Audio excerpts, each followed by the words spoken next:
So Call of Duty Warzone officially launched on the 16th, and DMZ, and to be quite honest, this game definitely tests you. Now, Warzone in itself has been quite a successful game.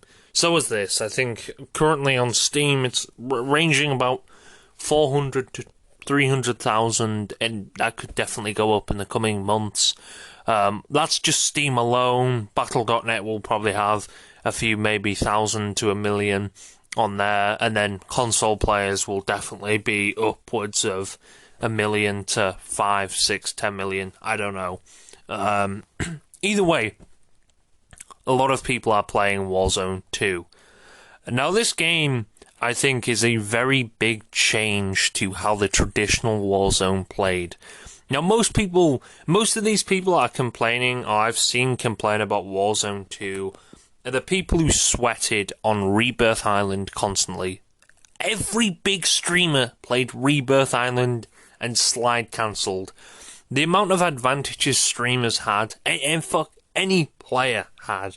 All I ever saw when I saw a clip on Warzone was someone slide cancelling across the map and then just doing some goofy ass movements to try and kill the aim assist and not play skillfully. That's not skillfully, you're just abusing the slide cancelling and turning your sensitivity up and then just using aim assist to your advantage.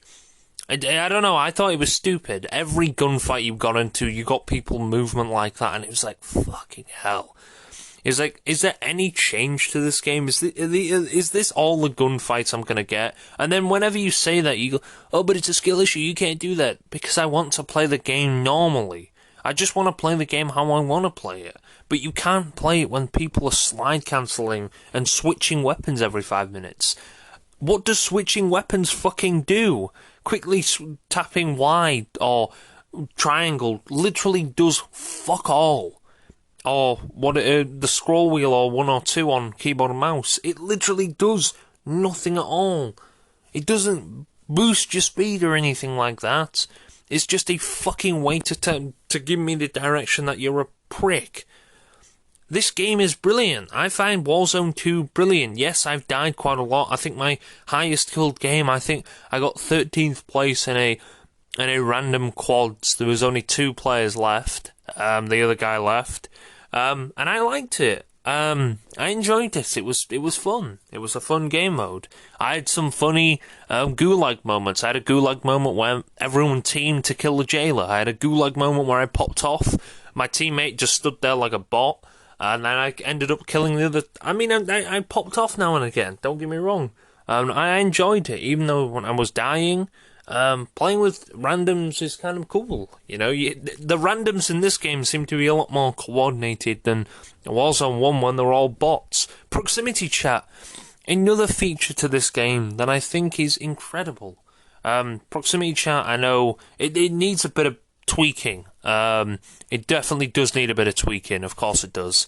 Especially because it's like DayZ. If you've played DayZ, that has a sort of proximity chat thing. You have to unmute your mic every time, or you have to press like a I think it's on the D-pad on console, and I think it's like you have to press a keybind on PC. Either way, you can do that on DayZ, and I think PUBG had it, but from what I've seen, it's been removed.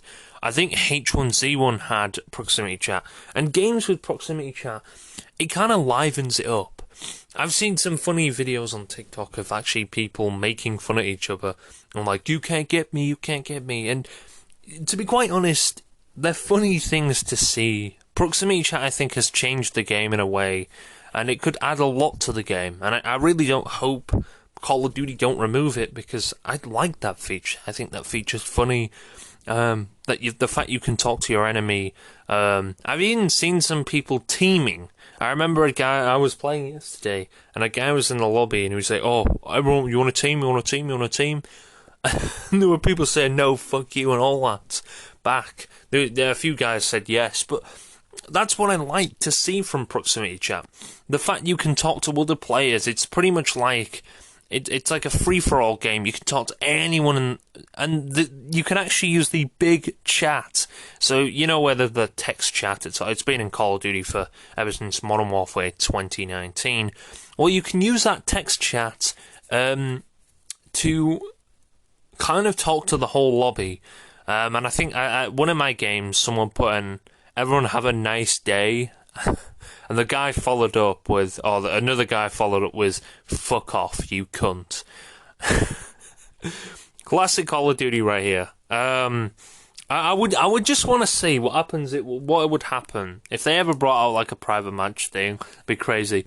If someone dropped everyone together and just everyone talked at the same time. I wonder if the servers would just be able to take everyone talking at the same time.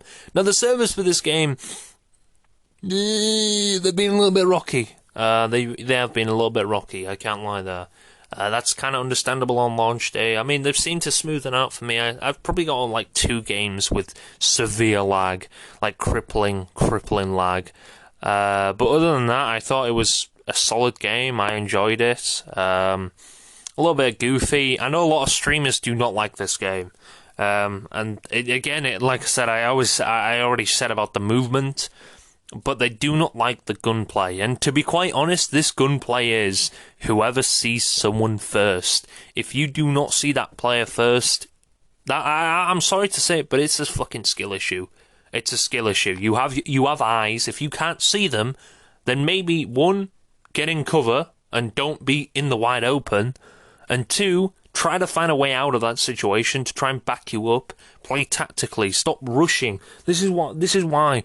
Because everyone played Rebirth Island. They were just so used to jumping and rushing people. Because it was just so easy. These streamers were getting 40, 50 kills a game. Because it didn't take no skill. You were just jumping and rushing people before they even had a chance to really sort themselves out. In this game, you kind of have to play tactically. You can't just run and gun. You can't just run into a zone and think you're going to win the battle, because most likely you will lose. If they shoot you first, they're going to knock the fuck out of your armor. The armor system as well, I do think it's kind of annoying. It's not a 3-plate system. I think, WarZone 1 I think it was a 3-plate system there. But it's not a 3-plate system now. I think it's a 2-plate system, or 1-plate, if I remember correct. I think it's a 1-plate. You have to find a 2-plate carrier and 3-plate carrier. I haven't seen very many of them. I think I saw 1. So you're at a huge disadvantage there, and that makes you, like I said, play quite tactically. You got a pistol to start off with. I think the Gulag's very good. Like I said, I've seen a few people in there actually play fair. I don't mind it. I like the new Gulag. I think it's cool. You know, I don't know why people hate it. This is the thing about Call of Duty. People hate change, and then complain when something's bad. It's like it's a weird community. So yeah, it is a good thing, and I think a lot of people just have to get used to the traversing and better understanding the game. I like it. I like the game. I thought it was really cool. I want to go into the DMZ mode. The DMZ mode, I like it. I think you have to get to the chemist for the M13 build. I don't know how to do that. Probably gonna learn. I mean, you need a pretty good squad to get in. But DMZ, I like it. There's been about 2 times. I know 1 or 2 times that the team I've been with have completely fucking missed the exfils. And they waited to the last second to go in the last exfil, and we didn't make it because, the gas ran too quickly. So, that's just a note to yourself. Make sure you do check the time on the side under the map, because you will end up losing track and end up dying, like we did. And that's not fun when you do that every time. So please do be wary when that shit happens, because, like I said, it's not fun, but it has a bit of a comedic effect to it, I guess. But yeah, this WarZone 1 is nothing compared to WarZone 2. This thing's got to test your skill to the ultimate level. I do find the backpack system a little bit awkward at first. I know, especially when you're on controller, that's going to be the awkwardness of all. trying to get that done real quickly. Keyboard and mouse, you probably get that done quite quickly. You have your cursor to do that. However, I think it's going to test a lot of people if they're going to be messing around with their backpack a lot and trying to move things around, especially on controller. And it's really going to test who is designed and who is better at WarZone. I know a lot, like I said, I know a lot of streamers are not having fun on this game. Proximity chat is the new stream sniper advantage. Every stream sniper is just constantly using proximity chat. Now, like I said, I want to get back to the proximity chat. I don't think I talked about this. The feature that I would love to have for proximity chat, that I think it maybe needs, I don't know. I know a lot of people probably would disagree. But proximity chat, I think, is a little bit too open. I don't know, it gives away your position, because as soon as I hear proximity chat, I'm like, okay, there's an enemy close by. But no, that's not a bad thing. But I genuinely think proximity chat maybe is a bit overkill. I don't know. I'm not saying I don't like it. I like the current proximity chat. It's kind of funny. You can hear him pretty much any... I think I heard a guy that was quite close to us. He genuinely, I don't know if he did this on purpose, but the fucking high pitch, it was like some static sound, really fucking high pitch to the point where it like blast your ears out.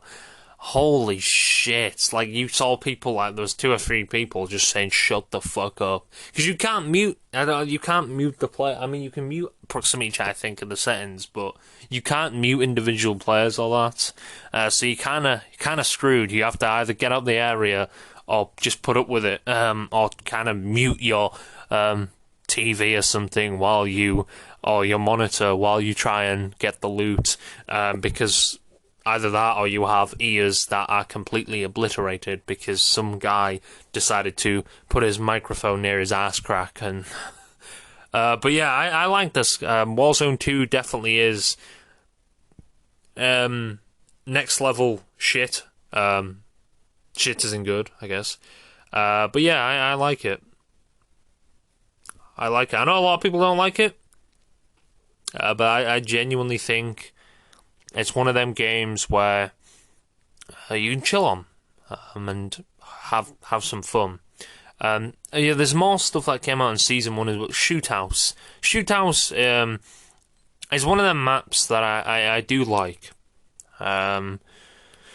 Obviously, maps like that are good for grinding camos and grinding weapon XP and leveling up your weapon, essentially. If you want to level up your weapon, go for a map like Shoot House or Shipment, because then maps will more likely you'll be able to get higher kills than, say, any other maps. You know, you die, quickly spawn in, and then get a few kills, and then die, quickly spawn in. You know, it's one of them. You can easily rank up your weapons. You don't have to worry about anything else. And that's what I like about Shoot House, and I'm glad they brought it back. Shipment is probably going to be a shit show when that launches. I know people's KDs are going to be absolutely silenced when they drop into there. We might get another Shipment nuke from FaceSwag when he reverse boosts, because let's be honest, I don't know if you're gonna even reverse boost on this game. I know the skill-based matchmaking is definitely stronger in this game. I don't know. I don't know if it is stronger in fact, I don't even know if skill-based matchmaking is in WarZone. I couldn't tell you. It's I think it was in WarZone 1, but it wasn't skill-based matchmaking like multiplayer from what I heard. I don't know. Skill-based matchmaking is a thing that probably needs to be in WarZone. However, I'm not too sure. I mean, I've never actually... very little games, anyway, in WarZone 2.0 have been, like, full 50 players. I think I got in a game, it was, like, 100 players. I got in another game, it was, like, 134 players that actually spawned in. So I don't know whether it just doesn't bother spawning everyone in or bringing everyone in. I have no idea. Another cool feature, or another game mode I really love to see in Warzone 2 is 50v50. If you played Fortnite, I think we did get it, a 50 sort of v50 in Warzone. It was like a part of Warzone. I can't remember when that was. I think, God, I can't, like, last year or sometime. Either way, it was like a 50v50. And if you played Fortnite years ago now, I want to say, 50v50 was quite a popular game mode. And it was a game mode that was liked by many. I liked it. It was two big teams fighting against each other, venging war against each other. Now that would be cool. I would probably pose it as 100v100 on WarZone 2.0. That would be crazy. 100v100, just battling it out. I mean, we can only hope maybe that does come in the future, or they add something like that. This content, it doesn't seem like we're getting much content, especially this week. We haven't got a huge amount of content. Like, yes, I granted we have got Warzone 2, but the multiplayer side of things, they've got a few guns, they've got tier 1, and they've got shootouts, you know. I know that I don't want to be ungrateful there, but it just seems like you're being laid off a little bit. I don't know, the content just seems a bit weak at the moment. I want to see more content, you know, I want to see more maps. I hope we're not getting 2 maps in Season 1. If we are, God's sake. I mean, that's kind of poor, to be honest, if we're only getting 2 maps. I want to see another map, at least. But it is what it is, I guess. That's how it's going to be. I hope Warzone 2 does get, you know, more updates down the line. DMZ definitely needs a few updates. It needs to be made better.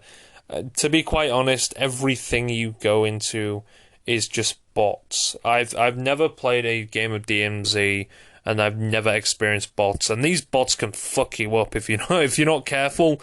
You can get lasered. If you have about 2 or 3 bots simultaneously shooting at you, you are absolutely finished. So it definitely looks like DMZ needs a little bit of tweaking.